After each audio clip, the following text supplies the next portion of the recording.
Salutations, welcome everyone.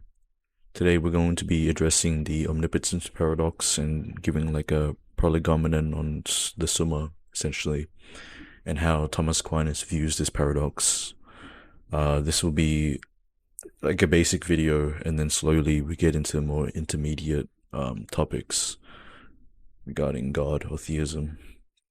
So where did the term omnipotence etymologically derive from? Omni just entails all, and potens just denotes power, right? So omni, all, potens, power. So if you were to just, add them, self-evidently, it just means all-powerful.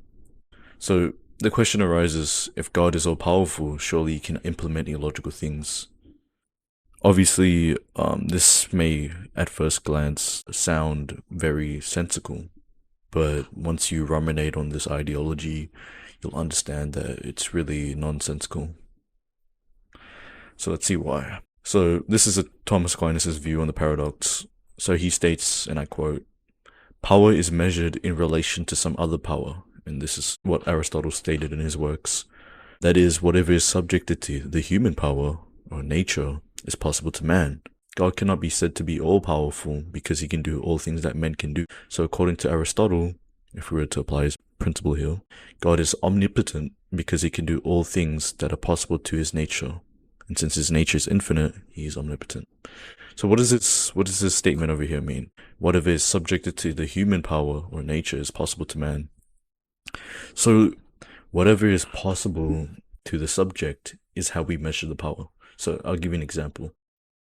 Like walking, right? I have the ability to walk because I'm a bipedal human. So because walking is possible to my nature, I have the power to walk. And since God's nature is infinite, all things are possible to him, and thus he is omnipotent, as we stated before. So impossible things are predicates that are repugnant with the given subject. And I'll address what this means later. Socrates sits, and absolutely impossible when the predicate is altogether incompatible with the subject, as for instance, that a man is a donkey. Illogical things are repugnant in all state of affairs, thus it is not a right. Further, illogical things don't have being, meaning they're not things, so God can still be said to do all things since illogical predicates are not a thing. Now, what does it mean by impossible things are predicates that are repugnant with the given subject? So as we said before, we measure power by things that are possible to the given subject. Now, things that are impossible are predicates that are incompatible with the subject. So hypothetically, a married bachelor or a man that is a woman. These woman is incompatible with man, and being married is incompatible with bachelor. So it's impossible. That's how we measure impossible things.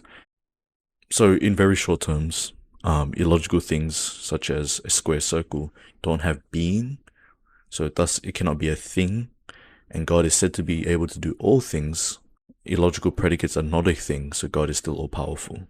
So hopefully this addresses the omnipotence paradox. God bless.